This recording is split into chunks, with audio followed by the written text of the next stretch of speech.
So you've got one life to live, so make the most of it. You only live once, so don't waste it.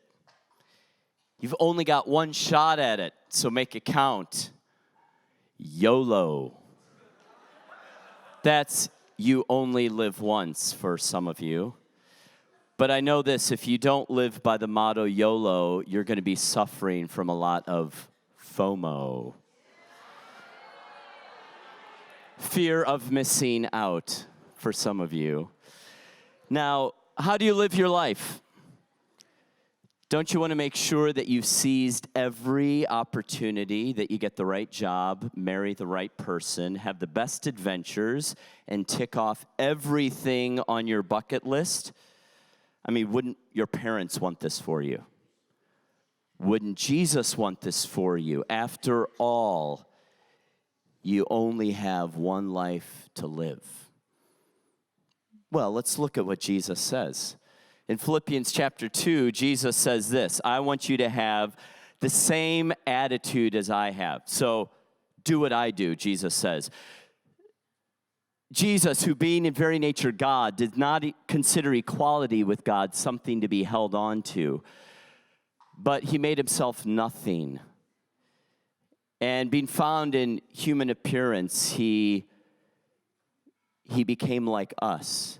But not just like us, he became humble. He humbled himself and he became obedient to death, even death on a cross. Now, Philippians goes on and Paul says this in Philippians 3, I want to know Christ and the power of his resurrection and the fellowship of sharing in his sufferings, becoming like him in his death.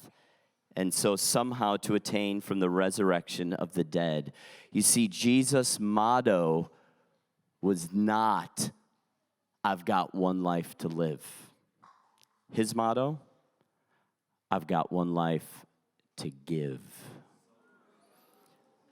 Such a little change of letters with a powerful impact. How about you? Now you could say, well, I've given my life, I just had an offering, I gave. What are we talking about when Jesus says, I've got one life to give, follow me? My prayer, my hope tonight, there is a reorienting, a changing, a shifting of our mind, our heart, our will, and yes, our future to fall in line with the Word of God, what He says. So in order to describe this a bit more, I'll tell you a story. In this story, you could call me Pastor Simon. You see, I'm a pastor in this city of quite a big church. We call it a mega church if you want. And I had in my heart that I want some unity among the pastors, among the churches. So I decided I'm going to have a get-together with other pastors in the area at my place. I live out in the burbs. I've got a nice pool in the backyard, a nice barbecue. We'll have some love and fellowship as pastors. And so I got Pastor Craig and Pastor Tom, Pastor Bruce, all pastors of rather large churches like myself. And I've got Pastor Sherman and Pastor Todd, kind of mid-sized churches. And you know what? I even invited Pastor Joshua, not church planter.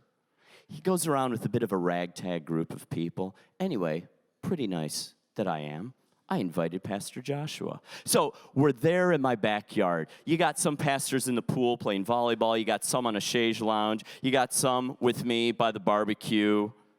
Oh, fellowship, pastoral fellowship, until almost imperceptibly, the back gate opens and closes, and there she is, standing there in the shortest skirt I have ever seen, and the biggest hair, and the load of makeup. How did she get in here?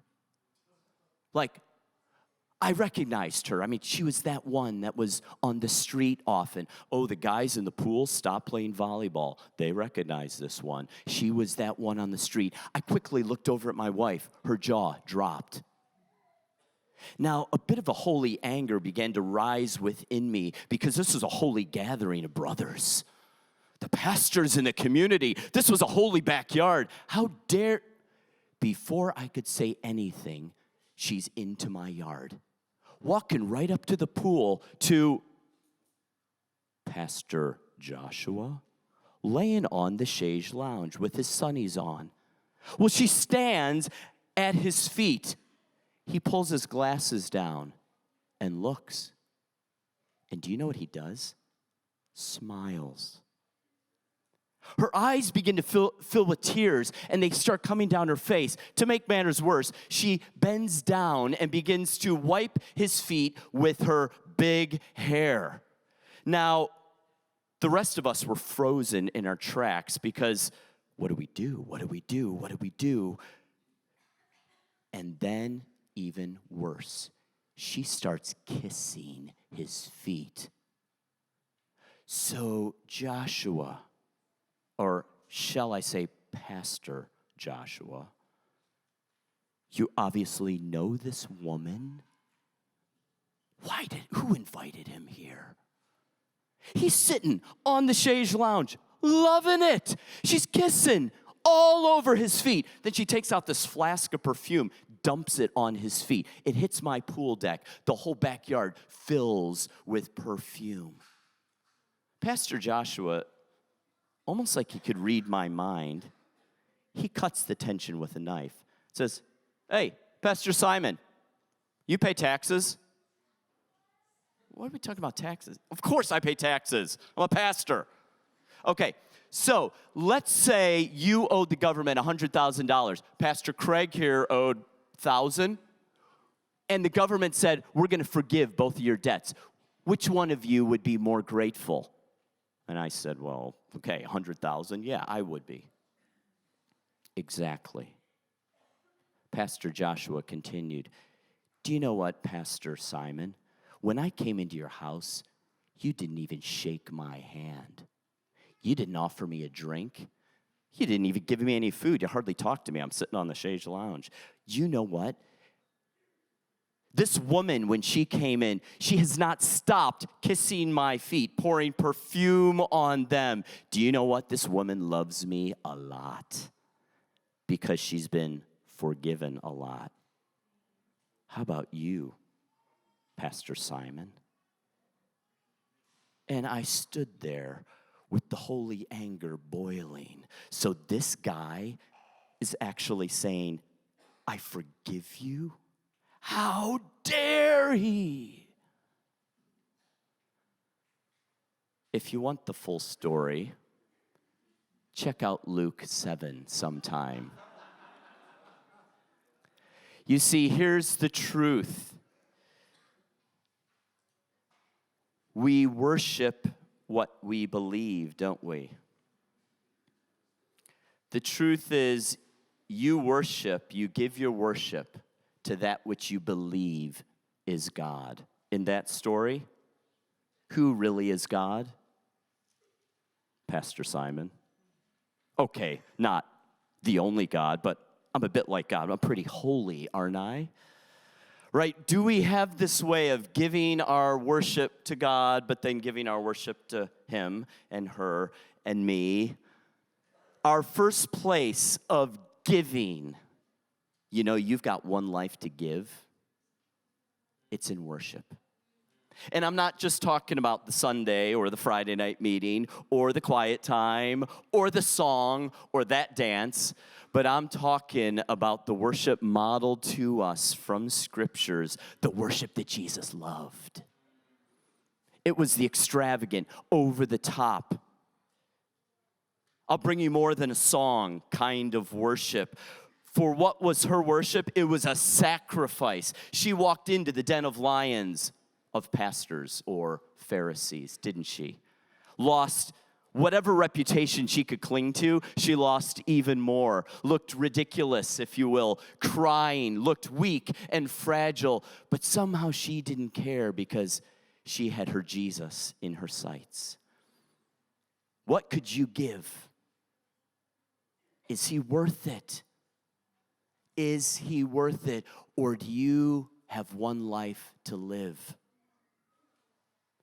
Those who have one life to live really, the worship eventually goes back here. I mean, I'll give you some stuff, Jesus. I'll give you my money a bit. I'll give you some of my worship, but am I done now? Because it's coming back to me. Oh, my friends, do you've got one life to live or one life to give? But Jesus doesn't just say, I want your worship. He loves your extravagant, over-the-top worship from your heart. But you know what he also says? Well, suppose this. Suppose a brother or sister is without clothes and daily food, and one of you says to him, "Go, I wish you well, keep warm and well fed," and does nothing about his physical needs. What good is it? You see, faith, if it is not accompanied by action, is dead. But, someone will say, "Oh, you have faith, I have deeds." Show me your faith without deeds, and I'll show you my faith by what I do. You believe there's one God? Good. Even the demons believe that, and they shudder. Oh, my foolish friends. Do you want evidence that faith without deeds is useless? Was not our father Abraham considered righteous for what he did when he offered his son Isaac on the altar? You see, his faith and his actions were working together, and his faith was made complete by what he did. And so scripture was fulfilled that says Abraham believed God, and it was credited to him as righteousness, and he was called God's friend. You see, a man is justified not by faith alone, but by what he does. In the same way, was not Rahab the prostitute considered righteous for what she did when she gave lodging to the spies and sent them off in a different direction? As the body without the spirit is dead, so faith without deeds is dead. James 2. Now, what if Christine, my wife, said to me, "Hey, Cliff, the kitchen floor is really sticky. There's junk all over it. Could you mop it, please?" And I said to her, "Christine, just a moment. Could you sit on the couch with me? I just have a burden on my heart. Could you pray with me right now for the nations?" What would she say? After you mop the floor.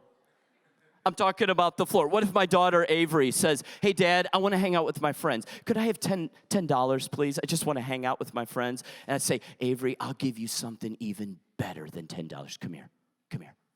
Let me give you a kiss." I'm asking you for $10 here. What are we talking about? Oh, my friends, you know what? "Oh, Lord, I give you my heart, and only my heart. That's all you care about. Sure, I'll give you my worship. At church, I'll even lift up my hands. I might even do a dance. But the kitchen floor, come on." And what does Jesus say? "You find me on the kitchen floor." Do you have one life to live or one life to give? In our day, in our world, do you know what the servant is? That's the place you start out in life. I went from the dish crew to CEO in 10 years. I was scrubbing toilets in the church, and now I am the pastor of pastors. I'm building up. I'm going somewhere. How many parents would say as their dream for their child, "Someday I want my son or daughter to be a servant"? A really good servant. That just doesn't sound right, does it? And yet, we look at Jesus. Do you remember the words you heard a bit earlier, Philippians chapter 2? What is the pathway of Jesus' life? Who being in very nature God, that's pretty much the top you're starting at, bigger than the CEO. Being very nature God, did not consider equality with God something to be held on to. But do you know what he became? Nothing. Do you know what nothing is? You. Me. For God, that leap, right? God becoming a man or a woman, that is called nothing. But do you know what? He didn't stop there. This nothing he became, a person like us, he became a servant. And not just that, he humbled himself and he became obedient to death. And not just that, death on a cross. Do you see the pinnacle of Jesus' life was serving, whipped and beaten on the ground, put in a tomb. What is your plan? I've got one life to live. I've got one life to give. What does Jesus want from us? Well, he tells us what he wants. As his disciples gathered around him before his ascension, he says, all authority in heaven and on earth has been given to me. Therefore, as you go, literally it says, as you go, make disciples of all nations. You teach them to obey everything I've commanded. You baptize them. And surely I will be with you always to the end of the age. See, I've got one life to give impacts your heart, your worship, right? But it goes beyond that. It impacts your hands, your serving. But it goes beyond that. It goes, and you will be my witnesses in Jerusalem, Judea, Samaria, and the ends of the earth. One life to give impacts your feet. Where you go, where are you going? God says, oh, my heart is for those who haven't heard. My heart is for those who are lost, those who are hurting and broken. You know, the words that I just spoke of in Matthew 28, we call it the Great Commission. As in there's some commissions and then there's a Great Commission. No, this is actually the commission. This is what he told you and I to do. There's not like options. As a Christian, you're like Commission A, Commission B, or the Great Commission. Take your pick. What would you like? You know, some of you, a bit fanatical, called as missionaries. And then you got the normal average Joe, you know, called to be a Christian and do stuff. A commission of sorts. My friends, you have been commissioned. That's it. Or do you have one life to live? He says, I have blessed you with one chance. You got one shot at this to give.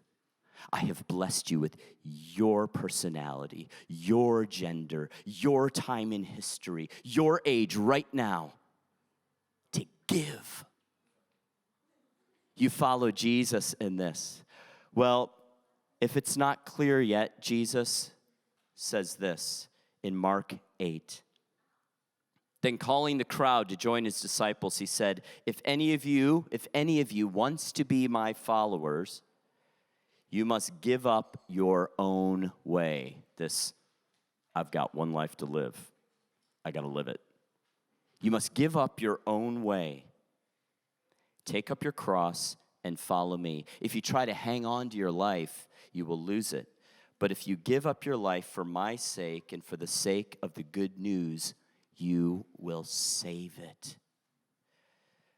Probably many people in here either have asked or are asking God right now, God, what is your will? What is your plan for me? Like, what's the next step? Like, I know what I'm doing right now, but something's coming. I can sense it. I can feel it. I really want to know what it is. God, I want to give you something. You have been commissioned. Some of you might even be thinking, God, are you calling me into missions? And I'm not just talking about a mission trip. I'm talking about into long-term, lifelong missions. And let me tell you, my friends, he has already called you.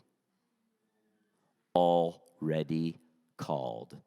You've been commissioned. Check it out, Matthew 28, Mark 16, Acts 1:8, Mark chapter 8. You've been commissioned. Now, the details of your location or the actual ministry or the relationship or the people, the place that you will actually end up, that's actually a side issue. Oh, he'll get you there. That's okay.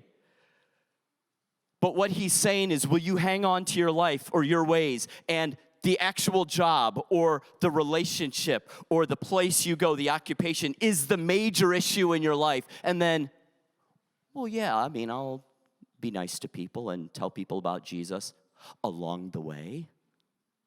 He gave us a commission. You've been called as a long-term missionary. You have. Jesus is your Lord. You've been called. That's it. But he says, will you respond to me? You can do this. This is a reorienting of our lives because Jesus is not calling for some more of your worship. He's not calling for a bit more of your time. He wants it all. All of it. All of it. Because I would imagine we've all been there, as I have, and said, Jesus, I'll give you this. Now, can I do this? Right? Jesus, I want, okay, I will give you. But you're going to give me too, right? I'll scratch your back. You scratch mine, right? It kind of works that way in this world. And Jesus says, I'm Lord. See, here's the truth. It's not until we've given that we actually live. So Jesus says, it's not until we actually lose our way, my life, my bucket list, my dream, my plan. When we lose that, meaning, here you go, Jesus. Here you go. Take it. Take it. And he gives us the best. But is it a step of faith? Is it a step of trust? Oh, yeah. It always is. But is he worth it? Yes. Some in this room, you're thinking, man, I've been serving. And I've been cleaning, and I've been cooking, and I've been working hard. The word of the Lord comes to you and wants to validate what you're doing. Well done. I am with you in the kitchen. I am with you next to the toilet. Because I went even lower than that, so I get what you're doing. Well done with your service. Well done. Keep it up. For some, he says, oh, you are in the midst of wanting me. You are in the midst of loving me. You're in the midst of serving, yet you got this thing where you've got one eye over the fence. Or that back door is just hanging in the wind, just in case things don't work out. Just in case. I'm not sure I like this thing of giving all to Jesus. I got my escape plan right there, just in case. But I want you, God. I want to give all. He's saying to you, my friends, tonight, that back door slam shut. Tonight, no more plan B, C, D, E, and F that we can concoct in our mind, just in case. You can have it all. All. For some of us, we're really searching. God, what are you saying for my future? I really want to know. I want to please you. I want to honor you. And do you know what he's saying? I'm still waiting for you to come to my feet and pour out your tears. Pour out the perfume. Pour out your love, your worship.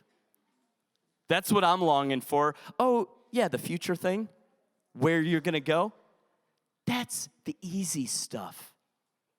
I'm looking for the worship. What do you want to give? And it's often in that radical, consistent, extravagant worship that the future is unlocked. And oh yeah, do that. Go there. Here's an idea for you. But he longs for you and I to keep the main thing, which is him, which is this radical, I want to surrender, I want to sacrifice for you. So what is God saying to you specifically? Perhaps you're tired of serving and you're waiting for it to come back your way. Perhaps this is the first time you are hearing you've been called as a long-term missionary. You need to get that settled in your spirit. And then the other details of where and with who and what kind of ministry. So as he leads you into the police force, why are you there? To make money? And that's your life? Or are you there because you've been commissioned? And you're there to make disciples in the hospital. Some of you, he's calling as long-term missionaries right here at YWAM. Are you willing to follow me? Trust me with the details, but you can have it all, Lord. Often in this thing of missions, we have dreams, don't we? Someday, God, when I am old and gray, I've retired and I've made my millions, I'll give it to you. Dear God, I will give you the most broken down, decrepit years of my life. You're worthy. How about this? Give him your youth. Give him the most energetic, bright, live time of your life. Give that to him. Not a tithe of your years, but all of your years. This is what he asks you for. And he asks, he does not demand. He could demand, but he stands before you and he knocks and he says, do you hear my voice? You've got one shot at this thing called life. You've got one life to give. Will you do it for me? Oh, you could have one life to live and do a lot of crazy stuff, a lot of good stuff even. You could even go on a mission trip or 2 or 3 or 4, living your own life. Or, all right, I'm done with that. Jesus, I've got one life to give. How could I do that? As someone once said, God, make me like the loose change in your pocket. Spend me as you will. You want to be loose change? You want to be a servant? That's where Jesus is. St. Francis of Assisi, a long time ago, prayed these words. Lord, make me an instrument of your peace. Where there is hatred, let me sow love. Where there is injury, pardon. Where there is doubt, faith. Where there is despair, hope. Where there is darkness, light. And where there is sadness, joy. O divine Master, grant that I may not so much seek to be consoled as to console, to be understood as to understand, to be loved as to love. For it is in giving that we receive. It is in pardoning that we are pardoned. And it's in dying that we are born to eternal life.